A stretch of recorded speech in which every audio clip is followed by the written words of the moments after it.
Okay, in this example, I'm going to talk about trying to come up with a reaction rate from actual data. You have to remember when we've been doing these examples, these have been made up examples and I've been showing how the ratios work out, but there's no experimental error in the data, there's no natural variation to the reaction rate, and so these are oversimplified examples that are making it seem easier than it would be. If we were to really try to come up with a reaction rate, we would rely on a graph in a line of best fit to allow us to sort of deal with a little bit of error and see what the overall trend is without getting too distracted by the error. So what would that look like? Well, really we're going to talk only about 3, but you could extend this further if you needed to, possible reaction orders. So if you had a 0 order reaction, what that means is there's no dependence. So if you had experimental data, you might see a little bit of variation in your reaction rate, but overall, as you increase the concentration of some species A, the reaction rate should stay pretty constant. So this would correspond to a rate that does not depend on A in any way, and so 8 does not appear in the rate law. If you have a first order, that means that my rate is proportional to A to the power 1. Then when I plot rate versus A, I should get a straight line like this, where there's a little bit of variation from that straight line depending on individual trials. But overall, as A increases, rate increases linearly. What if it was a second order? If it was a second order, then I would expect a quadratic. Again, there's a little bit of variation, but when I looked at my data, I should be able to see a clear curve when I plot A versus the rate.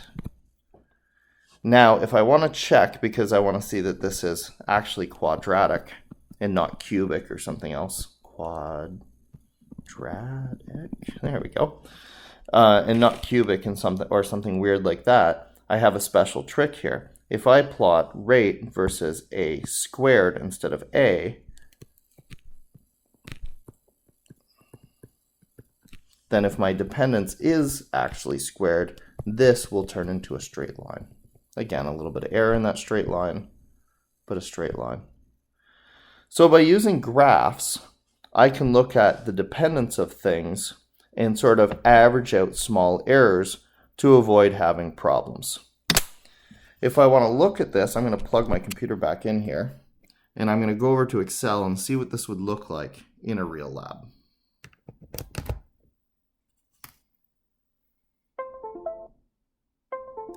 Here we go, we are attached again. Let's go over to this and see what this would look like.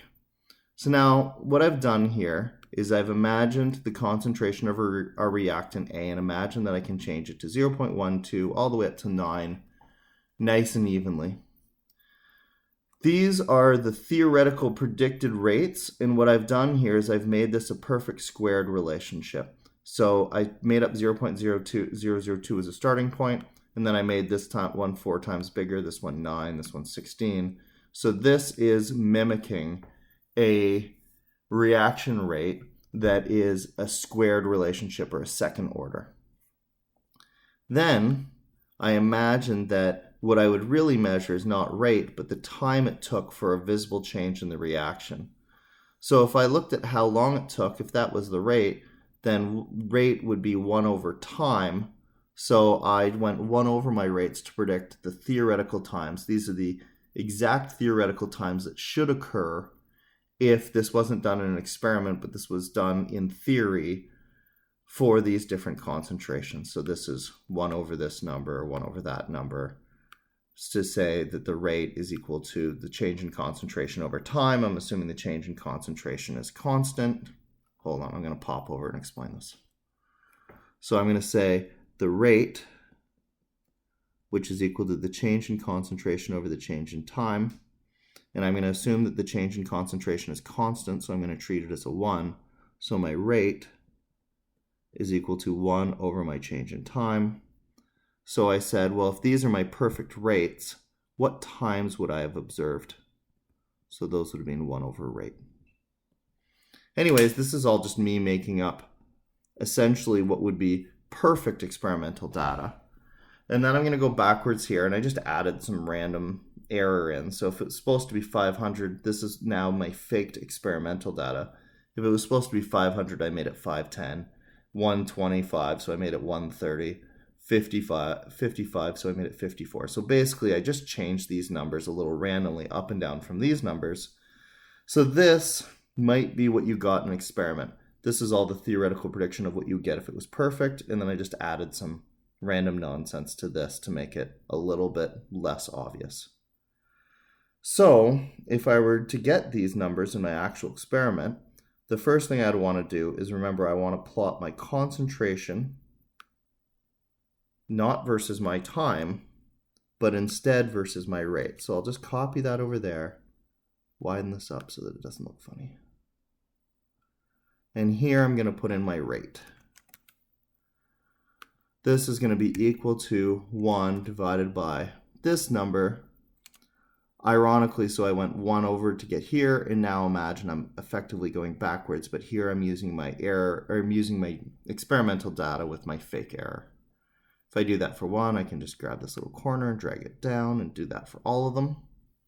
And now I want to, if these were perfect data, I would look at the ratios between these two things, but because I added that error, I'm going to use an actual graph to look at this. So I'm going to insert a chart, a scatter plot. And what I can see here is I haven't put too much error into this, so I can see the curve of my quadratic in this. And so based on this graph, I would say that this is a second order relationship based on this curve. But it could be a cubic. And I want to make sure that if I correct this, it's going to look even better. So let's just add to this graph, for example, a trend line.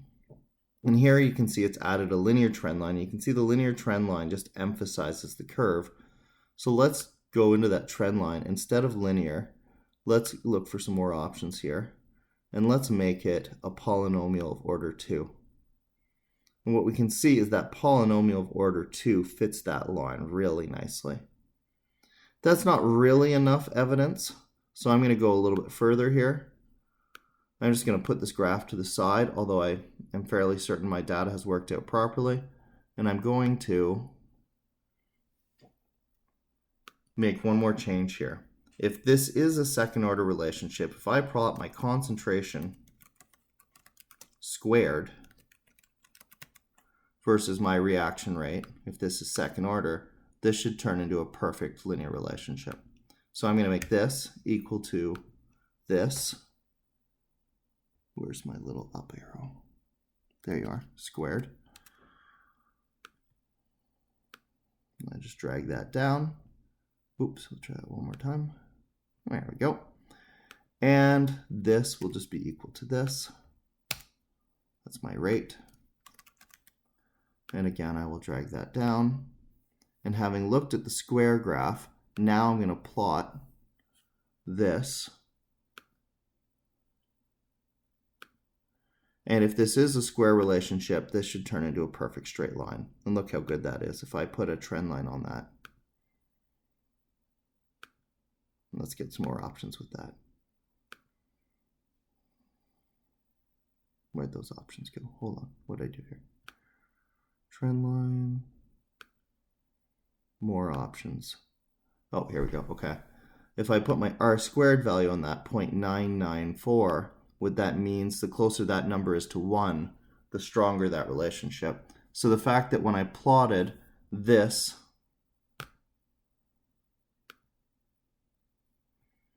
as the concentration squared, oh, do that again.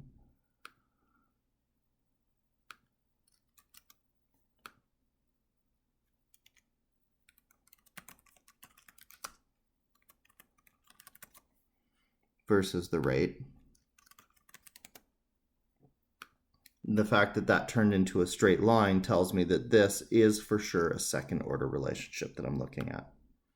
Here, We suspected it based on the curve that we see in this data and the fact that a second order polynomial fit it very well. But here we can see that this is called linearized it, once we plotted the expected relationship to see if it turned out linear, it looks really nice. So that confirms the second order relationship. So that's what you do with actual experimental evidence if you're trying to find your reaction rate. If there's no change in rate based on a change in concentration, that'd be a zero order. If it pops out linear in the first place, that's a first order. If you think there's a curve to the data, it might be second order. If you want to check it, you can plot it you can plot it with the square on the x-axis, and if it turns into a straight line, then that's going to be a second order. Again, you can't just use ratios here because a little bit of error in that data might make your ratios really hard to interpret.